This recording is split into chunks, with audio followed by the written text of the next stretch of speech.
मुख्यमंत्री पुष्कर सिंह धामी का दिल्ली दौरा, पीएम मोदी और गृहमंत्री अमित शाह से कर सकते हैं मुलाकात, यूसीसी पर हो सकता है मंथन।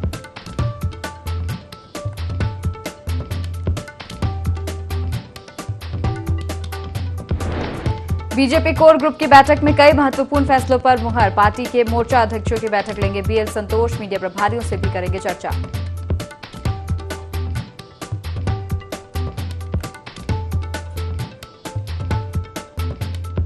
प्रदेश में आज भी बारिश का येलो अलर्ट, देहरादून, मसूरी, हरिद्वार में बारिश की संभावना, टिहरी, उत्तरकाशी, चमोली में भी अलर्ट।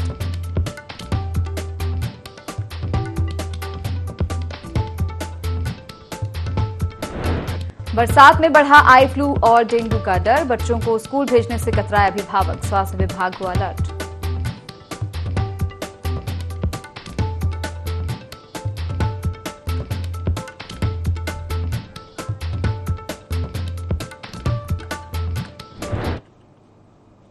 नमस्कार, IND 24 देख रहे हैं आप। मैं हूं आपके साथ हर्षिता सिंह और स्वागत है आपका बुलेटिन देवभूमि लाइव में। बुलेटिन की शुरुआत देहरादून की बड़ी खबर के साथ, जहां दिल्ली दौरे पर रहेंगे मुख्यमंत्री पुष्कर सिंह धामी। सीएम धामी आज प्रधानमंत्री नरेंद्र मोदी से मुलाकात करेंगे, केंद्रीय गृह मंत्री अमित शाह से भी मुलाकात कर सकते हैं। यूसीसी समेत विभिन्न मुद्दों पर चर्चा हो सकती है। तो देहरादून से खबर आपको बता रहे हैं, मुख्यमंत्री पुष्कर सिंह धामी आज दिल्ली दौरे पर रहेंगे, प्रधानमंत्री नरेंद्र मोदी से वे मुलाकात करेंगे। बता दें कि केंद्रीय गृह मंत्री अमित शाह से भी उनकी मुलाकात हो सकती है। यूसीसी के अलावा कई और मुद्दों पर चर्चा होगी। तो खबर आप तक देहरादून से पहुंचा रहे हैं। बता दें कि एक महीने में तीसरी बार दिल्ली पहुंचेंगे मुख्यमंत्री पुष्कर सिंह धामी।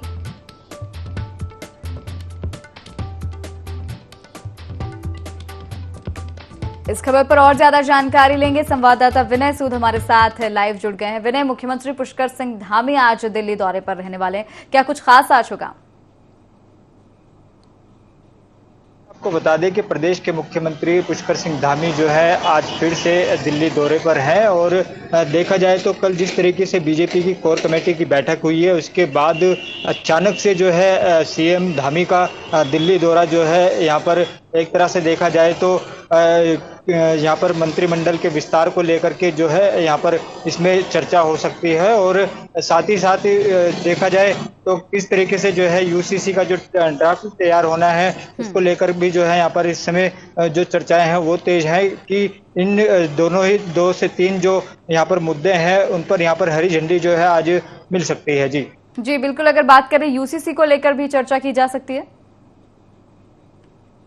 जी बिल्कुल, देखिए यूसीसी को लेकर के जो है पूरी तरीके से जो है केंद्र में पहले भी सीएम धामी की जो है वार्ता यहाँ पर बड़े नेताओं से हो चुकी है, केंद्रीय मंत्रियों से हो चुकी है। साथ ही साथ आपको बता दें कि सिर्फ ड्राफ्ट जो है वो यहाँ पर तैयार होना था, अब उसी को लेकर के जो है यहाँ पर हरी झंडी जो है वो यहाँ पर दी जा सकती है। जी केंद्रीय गृह मंत्री अमित शाह से भी वो मुलाकात करने वाले हैं, तो आगामी लोकसभा चुनाव से जोड़कर इसे देखा जाए।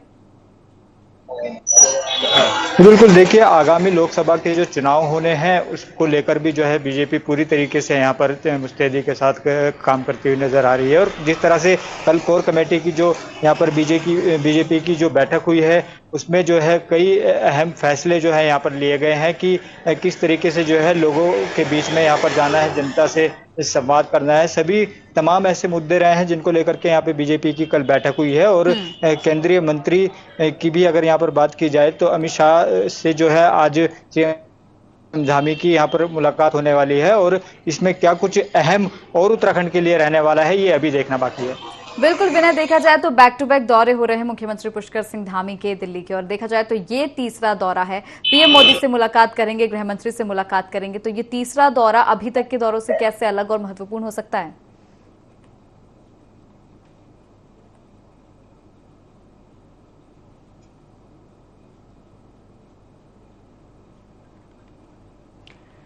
बिल्कुल बिना देखा जा रहा है कि लगातार मुख्यमंत्री पुष्कर सिंह धामी दिल्ली दौरे पर हैं और अब एक ही महीने में उनका ये तीसरा दौरा होगा दिल्ली का। जी बिल्कुल, देखिए एक ही महीने में जो तीसरा दौरा इस समय प्रदेश के मुख्यमंत्री पुष्कर सिंह धामी का लगा है तो काफी अहम जो है इस दौरे को यहाँ पर माना जा रहा है और यहाँ पर कोई बड़ा फैसला जो है इस दौरान उत्तराखंड सरकार जो है यहाँ पर लेके आ सकती है। क्या जी। कुछ जो है इस दौरे से सामने निकल कर आता है, ये अभी यहाँ पर देखना बाकी है, क्योंकि लोकसभा के जो चुनाव है उसमें भी कोई ज्यादा समय अभी नहीं बचा है। जिस तरह जी। से लगातार जो है केंद्रीय मंत्रियों का यहाँ पर दौरा भी उत्तराखंड में लगा हुआ है, या फिर संगठन मंत्रियों की बात करें तो कई ऐसे बड़े नेता जो है वो भी उत्तराखंड में जो है लगातार उनके दौरे प्रस्तावित हैं। तो ऐसे में साफ तौर पर देखा जा रहा है कि जिस तरीके से लोकसभा के जो चुनाव होने हैं उनमें किस तरीके से आगे का जो है रणनीति रहेगी, क्या कुछ बीजेपी के जो कार्यकर्ता हैं, बीजेपी के जो बड़े नेता हैं वो यहाँ पर सामने जो है जनता के जाएंगे, क्या कुछ उसमें विशेष रूपरेखा रहेगी। इन तमाम सब चीजों को देखते हुए जो है इन सब बातों का यहाँ पर जो है बात भी की जा रही है कि जो प्रदेश के मुख्यमंत्री हैं एक बड़ा महत्वपूर्ण जो उनका दौरा है वो दिल्ली दौरा इस समय यहाँ पर माना जा रहा है। जी जी बिल्कुल, बहुत धन्यवाद आपका हमारे साथ जुड़ने के लिए और तमाम जानकारी साझा करने के लिए। और अब खबरें विस्तार से। लोकसभा चुनाव को लेकर भाजपा की कोर ग्रुप की बैठक में कई महत्वपूर्ण प्रस्तावों पर मुहर लगी।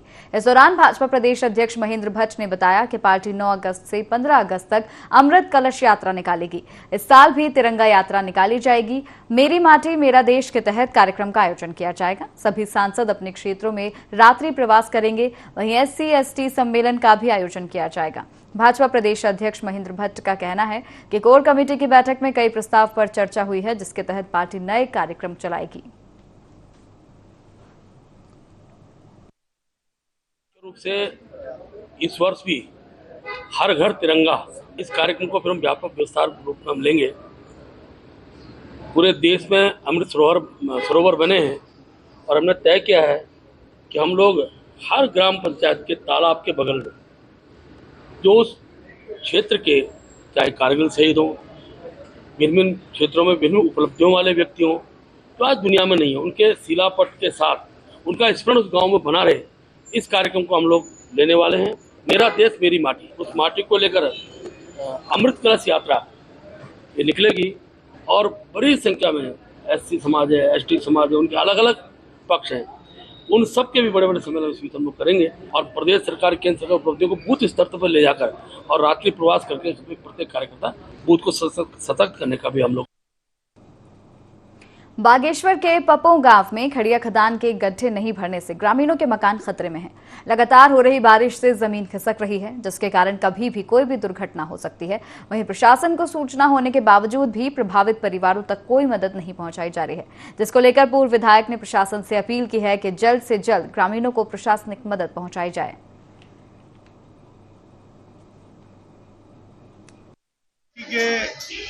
क्षेत्र में विगत दिनों से कई दिनों से लगातार बारिश हो रही है और पपो रताइस में कालाकोटी माइन की वजह से ये बहुत सारे लोगों के आवासीय मकान को खतरा बना पड़ा है और स्थानीय लोगों के द्वारा कई दिनों से क्षेत्रीय पटवारी से और तहसीलदार से और SDM से लगातार संपर्क भी किया जा रहा है कि भैया जो खड़िया खदानों के द्वारा जो गड्ढों में पानी है उससे हमारे आवासीय मकानों को खतरा बना पड़ा है और आज फिर बरसात की वजह से इन मकानों को लगातार खतरा बनाया पड़ा है। प्रशासन इस ओर कोई ध्यान नहीं दे रहा है।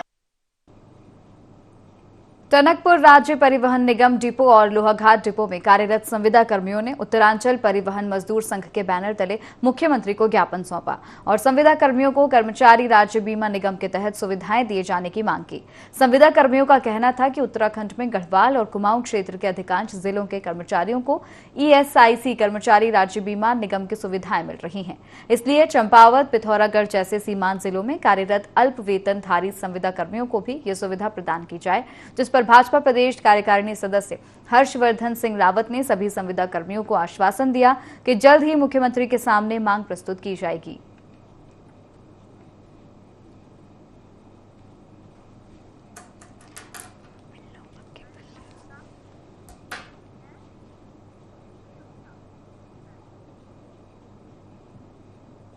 लाल कुआं राजकीय इंटर कॉलेज में 2 दिवसीय मुख्यमंत्री खेल उद्यीमान खिलाड़ी प्रतियोगिता का आयोजन हुआ। क्षेत्रीय विधायक डॉक्टर मोहन सिंह बिष्ट और नगर पंचायत चेयरमैन लालचंद्र सिंह ने विधिवत रूप से दीप प्रज्वलित कर कार्यक्रम का शुभारंभ किया। इस अवसर पर 18 विद्यालयों के 162 प्रतिभागियों ने हिस्सा लिया, जिसमें 6 प्रतियोगिताओं का आयोजन किया गया।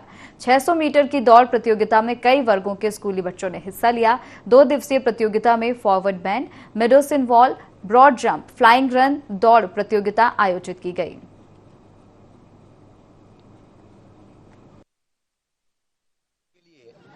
मुख्यमंत्री उदयीमान खिलाड़ी प्रतियोगिता आरंभ की गई है।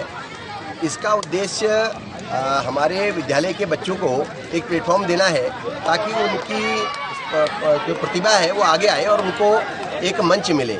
तो इससे इन प्रतियोगिताओं से न केवल हमारे बच्चे आगे आते हैं बल्कि उनको एक प्लेटफॉर्म भी मिलता है और वो लोग अपने खुद को राष्ट्रीय और अंतर्राष्ट्रीय मंचों पर प्रदर्शन करने के लिए तैयार करते हैं। तो इसी क्रम में लाल कुआं इंटर कॉलेज में भी कार्यक्रम किया गया है। 6 प्रतियोगिताएं इसमें यहाँ पर हो रही हैं। तो मैं सभी खिलाड़ियों को जो इसमें प्रतिभाग कर रहे हैं उनको शुभकामनाएं देना चाहता हूँ और ये कहना चाहता हूँ कि जो भी इसमें विजयी होंगे वो अगले चरण में अपने प्रदेश का, हमारे इस लालकुआं क्षेत्र का और पूरे देश का नाम रोशन। चंपावत में बाराकोट ब्लॉक के अटल उत्कृष्ट स्कूल जीआईसी चौमेल के इंग्लिश के 2 शिक्षकों के ट्रांसफर से क्षेत्रीय लोग नाराज हैं। लोगों का कहना है कि शिक्षकों का ट्रांसफर तो कर दिया, लेकिन उनकी जगह दूसरे शिक्षक नियुक्त नहीं किए गए। इस वजह से विद्यार्थियों को पढ़ाई करने में दिक्कतों का सामना करना पड़ रहा है। लोगों ने शिक्षकों की नियुक्ति नहीं होने पर आंदोलन की चेतावनी दी है। टीचर की बहुत नितांत आवश्यकता है। हमारे पास समय बहुत कम है। कुछ ही समय बाद बोर्ड की परीक्षा शुरू हो जाएंगी, इसलिए हमें इंग्लिश के टीचर की आवश्यकता है। हमारे भविष्य का भी सवाल है और इंग्लिश हमारे लिए बहुत मेन सब्जेक्ट है, इसलिए हमें इंग्लिश के टीचर की आवश्यकता है। ये स्कूल पर्पज़ में जो ये सरकार ने अटल उत्कृष्ट बनाया है अंग्रेजी माध्यम, इससे बच्चों को बहुत ही दिक्कत हो रही है। बहुत ही दिक्कत तो हो ही रही थी और ऊपर से अभी थोड़े दिनों पहले ही और प्रवक्ता में और एलटी में 2 अंग्रेजी के दोनों शिक्षक 2 ही थे, उनका स्थानांतरण दूसरी जगह कर दिया है, जिसमें इस विद्यार्थियों की हालत खस्ता होती जा रही है क्योंकि अंग्रेजी माध्यम शुरुआत ही बना है और जिससे बहुत ही ज़्यादा दिक्कत हो रही है। इससे पहले वो हिंदी मीडियम में पढ़ते थे और मैं जल्द से जल्द दोनों अध्यापकों के भरपाई के बदले उन रिक्त पदों को तुरंत जल्द से जल्द भरा जाए, जिससे कि बच्चों की पढ़ाई प्रभावित न हो। उत्तरकाशी में पिछले 5 सालों से जमे कूड़े के निस्तारण का काम शुरू हो गया है, जिसके लिए शिष्टमंडल, विधायक और नगर पालिका अध्यक्ष के बीच करीब 4 घंटे तक मीटिंग हुई। इसके बाद आपसी सहमति से ग्रामीण कुछ शर्तों पर मान गए और फिर कूड़ा निस्तारण का काम तेजी से शुरू कर दिया। बता दें कि नगर पालिका ने तिलोथ में कूड़ा निस्तारण केंद्र बनाया था, जिसका ग्रामीण पिछले 4 दिनों से विरोध कर रहे थे, जिस कारण पुलिस को धारा 144 लगानी पड़ी थी। पालिका को 60 दिन का टाइम दिया गया है, क्योंकि एक बात है, क्योंकि वास्तव में वहाँ पे कूड़ा डंपिंग का स्थान नहीं है। लेकिन तामाखानी जो हमारा सुरंग का जो क्षेत्र है, तामाखानी के पास सड़क पर कूड़ा बिखर रहा है, बड़ी स्थिति खराब है। उस स्थिति को देखते हुए सभी लोगों से निवेदन और अनुरोध किया गया, जो हमारे संघर्ष समिति के तमाम लोग हैं उनकी भी दिक्कतें कि 60 दिन तक वहाँ पे खाली छटनी होगी और छटनी होने के बाद वहाँ पे कोई भी कूड़ा डंपिंग और कोई कूड़े का निस्तारण का कार्य नहीं होगा। ये समझौता हमारे तमाम जितने भी जो कूड़ा संघर्ष समिति के जो लोग थे, प्रशासन के लोग थे, उनके द्वारा ये समझौता किया। नगर पालिका इसमें तैयार हुई और अब पुनः 1 तारीख से वहाँ पर डंपिंग न होकर कूड़ा निस्तारण किया जाएगा और जो पर डे वहाँ पर पड़ेगा उसके 1-2 दिन में जो उसका निस्तारण होगा उसको भी वहाँ से हटाया जाएगा। तिलोथ गांव से आए शिष्टमंडल के साथ एक वार्ता हुई है और जो पुराना ठोस अपशिष्ट है उत्तरकाशी का, उसके निस्तारण के संबंध में वहाँ एक प्रोसेसिंग का कार्य नगर पालिका ने शुरू किया था। उस कार्य में कुछ व्यवधान उत्पन्न हुए और उस कार्य को किस रूप में भविष्य में किया जाए उसको बैठ के एक सहमति बनाने का यहाँ प्रयास हुआ है।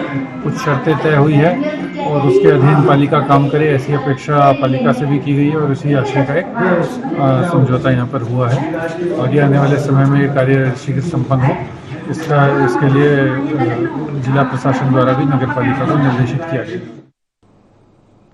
और अब खबर बागेश्वर से है, जहां कपकोट तहसील के रीमा क्षेत्र के गांवों को जोड़ने वाली सड़कें अधूरे निर्माणाधीन मोटर पुलों के कारण पिछले 6 महीने से अधर में लटकी पड़ी हैं। लोक निर्माण विभाग की उदासीनता के कारण ग्रामीणों को प्रधानमंत्री सड़क योजना का लाभ नहीं मिल पा रहा है। इस पर कांग्रेस नेता ललित फरसवान ने प्रशासन से अपील की कि ठेकेदार की कार्यशैली संदिग्ध और सवालों में है, इस पर कड़ी कार्रवाई की जाए। मार्ग में ओलिया गांव के नीचे जो रीमा और नापुरी पट्टी से जो गधेड़ा आता है धुलिया पकड़, इसमें एक मोटर पुल बना रखी है प्रधानमंत्री ग्रामीण सड़क योजना के तहत। और 6 महीने से लोग बता रहे हैं कि इसमें ना तो मोटर आवागमन के लिए इसको सुचारू करा गया, ना ही इसमें कहीं पर भी उनके द्वारा सीमेंट कंक्रीट करके इसको कंप्लीट करा गया। तो ये बहुत गंभीर विषय है। जिला प्रशासन से और प्रधानमंत्री ग्रामीण सड़क योजना के अधिशासी अभियंता से विनम्र निवेदन करता हूँ कि जो ये ठेकेदार पाटनी है, तत्काल इसमें इसका पुल का स्लैब डलवाकर उसमें तत्काल इसमें जो है सीमेंट कंक्रीट करके इसको मोटर आवागमन के लिए सुचारू करें। खबर देहरादून से है, जहां पर देवभूमि गोल्ड कप क्रिकेट एसोसिएशन के जिलाध्यक्ष मदन कोहली ने प्रेस वार्ता करते हुए क्रिकेट एसोसिएशन ऑफ उत्तराखंड द्वारा भ्रष्टाचार के रूप में वित्तीय अनियमितताएं करने का आरोप लगाया। बता दें कि पहले भी राज्य के अंदर CAU गोल्ड कप का आयोजन किया गया था, जिसका संबंधन मिलने के बाद गोल्ड कप का आयोजन नहीं हुआ। वहीं कुछ समय पहले CAU ने अपनी वार्षिक आम बैठक में कमेटी बनाकर गोल्ड कप आयोजित कराने का निर्णय लिया था, जिसका प्रस्ताव पारित होने के बाद CAU की जगह देवभूमि गोल्ड कप क्रिकेट एसोसिएशन के नाम से एक दूसरे कमेटी का गठन कर गोल्ड कप कराया गया, जो कानूनी तौर पर नहीं होना चाहिए था। आपको लिख चुका हूँ, मैं रजिस्ट्रार ऑफ सोसाइटी को लिख चुका हूँ, मुख्यमंत्री जी को लिख चुका हूँ। मुख्यमंत्री जी ने इसमें इंक्वायरी सेटअप की है गृह सचिव को, जहाँ पे इसकी इंक्वायरी करें। SSP ने थाना रायपुर उनको लिखा है इंक्वायरी करने के लिए, और जो संस्था है जो रजिस्ट्रेशन करती है उन्होंने इनसे उत्तर मांगा था 15 दिन के लिए कि 15 दिन में जवाब दीजिए इन सब बिंदुओं पर। तो 15 दिन आज पूरे हो गए, लेकिन अब क्योंकि आयोग कल छुट्टी है तो परसों जाकर पूछूंगा सर जवाब आया तो क्या जवाब। जिस आदमी ने अकाउंट ही नहीं देखे वो भ्रष्टाचार कैसे बता दे। मेरे हिसाब से तो जो आया वो खर्च हुआ, या जो आया वो सब खाया गया। मुझे कैसे पता चलेगा जब तक आप मुझे हिसाब ही नहीं दिखाएंगे। लेकिन वो हिसाब नहीं दे रहे हैं तो अब उसका मतलब वो खुद ही बता देंगे वो क्यों नहीं देते हैं। लोहाघाट क्षेत्र में युवा लगातार नशे की चपेट में आ रहे हैं, जिसे लेकर नगर के लोगों ने बैठक का आयोजन किया, जिसमें क्षेत्र के युवाओं को नशे की चपेट में आने से बचाने पर चर्चा हुई।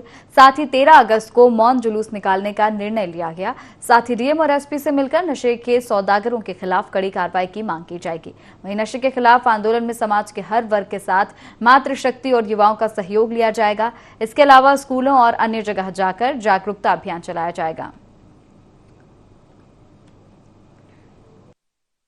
के नगर और पूरे प्रदेश में जो युवाओं में नशेखोरी के प्रति जो लगाव और आकर्षण का केंद्र बना हुआ है, इसी संबंध में आज तीसरी मीटिंग है हम लोगों का ये निष्कर्ष निकला कि मीटिंग के माध्यम से कि हम हर घर जाकर के लोगों को जागरूक करेंगे और लोगों से अधिक संख्या में आकर के इस जन आंदोलन को भागीदार बनने का प्रयास कराएंगे। जनपद को नशे से मुक्त करना है, उसके तहत आज हमने लोहाघाट, हम इसकी मुहिम सर्वप्रथम लोहाघाट से प्रारंभ करना चाह रहे हैं, जिसके तहत ये निर्णय लिया गया कि 13 तारीख को हम एक मौन जुलूस जागृति के लिए रामलीला मंच से पूरे शहर में निकालेंगे और सब गार्जियनों को भी और पूरे क्षेत्रवासियों को आह्वान करना चाहते हैं कि वे इस कार्यक्रम में हमें बढ़ चढ़ हिस्सा लें और हमें किसी भी हालत में एक आदर्श लोहाघाट बनाना है, आदर्श जनपद चंपावत बनाना है।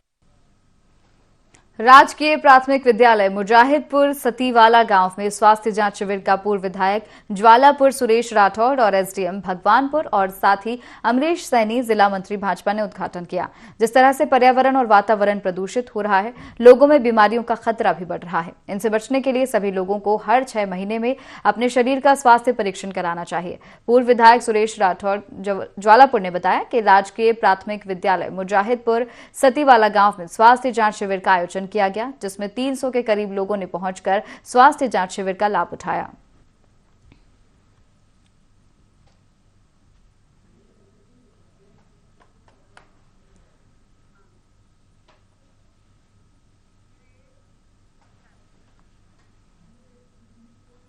चमोली में युवाओं को हेयर ड्रेसिंग में करियर बनाने के लिए 13 दिवसीय विशेष प्रशिक्षण दिया जा रहा है। ग्रामीण स्वरोजगार प्रशिक्षण संस्थान के माध्यम से पहली बार इस तरह का प्रशिक्षण कार्यक्रम शुरू किया गया है। सभी विकासखंडों से युवा इसमें उत्साह के साथ प्रतिभाग कर रहे हैं। ग्रामीण स्वरोजगार प्रशिक्षण संस्थान के निदेशक मनोहर असवाल ने बताया कि 9 विकासखंडों के 24 युवाओं को हेयर ड्रेसिंग का प्रशिक्षण दिया जा रहा है। प्रशिक्षण पूरा करने पर युवाओं को प्रमाण पत्र प्रदान करने के साथ ही स्वरोजगार खोलने में पूरी मदद दी जाएगी। उन्होंने बताया कि हेयर ड्रेसिंग का आगे भी सतत रूप से प्रशिक्षण दिया जाएगा। ट्रेनिंग आज की लिए हमारे यहाँ मुझे बहुत खुशी हुई और इसमें जो हमारे सुरेंद्र भाई खंड प्रयाग से हैं उनने हमें काफ़ी कुछ सिखाया और मुझे बहुत खुशी है कि इस चीज़ में सभी हमारे युवा साथी भाग ले रहे हैं। यहाँ पे जनपद में विभिन्न ब्लॉकों से 24 जो अभ्यर्थी हैं उनको हम सर्टिफिकेट ट्रेनिंग दे रहे हैं। ये 13 दिन का प्रशिक्षण होगा। इसमें सभी जो बाहर से लोग आए उनके खाने रहने और ट्रेनिंग में जो भी सामान सारे सब निःशुल्क व्यवस्था हमारे द्वारा की जा रही है। आगे बढ़ेंगे। संत निरंकारी मंडल के लंबगांव में विशाल संत समागम का आयोजन हुआ, जिसमें जोनल इंचार्ज हरभजन सिंह, संयोजक सबल सिंह चौहान सहित मिशन से जुड़े संत महात्माओं ने समागम में प्रतिभाग किया। साथ ही संत निरंकारी मंडल दिल्ली ने देवी सिंह पवार पूर्व मुखी का त्यागपत्र स्वीकार किया और नए मुखी के रूप में धूमधाम से सिंह रागड़ को दुपट्टा भेंट कर मुखी की जिम्मेदारी दी गई।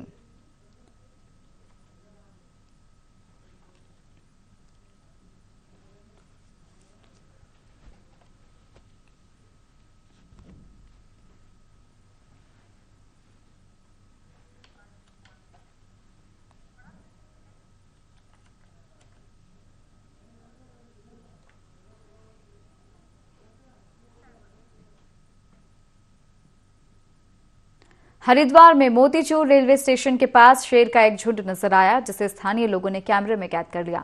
साथ ही वीडियो जारी कर अन्य लोगों से इस इलाके में सावधानी बरतने की अपील की। मोतीचूर रेलवे स्टेशन का क्षेत्र राजाजी नेशनल पार्क से सटा हुआ है, जिससे वन्य जीवों की दस्तक बनी रहती है, लेकिन शेरों के झुंड की दस्तक पहली बार दिखाई दी है।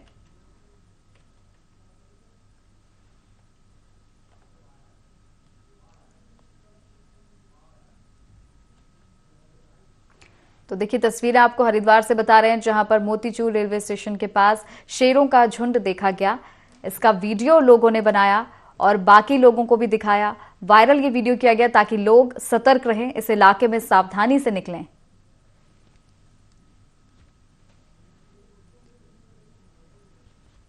वीडियो के माध्यम से स्थानीय लोगों से सावधानी बरतने की अपील की गई है।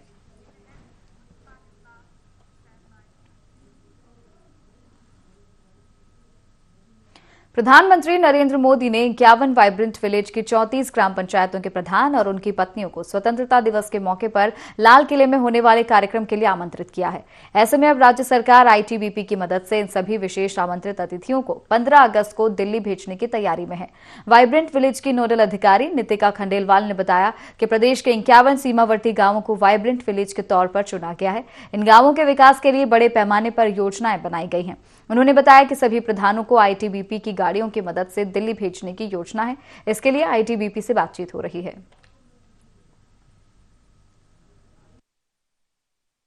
15 अगस्त को जो हमारे 51 गांव हैं वाइब्रेंट विलेज के, उनके प्रधानों को दिल्ली में इंडिपेंडेंस डे फंक्शन में एज स्पेशल इनवाइटीज बुलाया जा रहा है। आई थिंक जो मेन मुद्दा है वो यही है कि मेन पर्पस यही है कि जो गांव हमारे चयन हुए हैं, ताकि प्रधानों को एक बार को सेंसिटाइज करें कि ये वाइब्रेंट विलेज इंपॉर्टेंट गाँव हैं और इनमें प्रधानों का जब तक सपोर्ट नहीं होगा तो हम प्रॉपरली इनको डेवलप भी नहीं कर पाएंगे। तो उस मैसेज को आई थिंक पास करने के लिए प्रधानों को इस बार इंडिपेंडेंस डे पे वहाँ दिल्ली बुलाया जाएगा और वहाँ पे उन लोगों को जो भी इंडिपेंडेंस डे के फंक्शंस होते हैं दिल्ली में, उनमें उसमें सम्मिलित किया। और इसी के साथ इस बुलेटिन में फिलहाल इतना ही। आप देखते रहिए IND24। नमस्कार।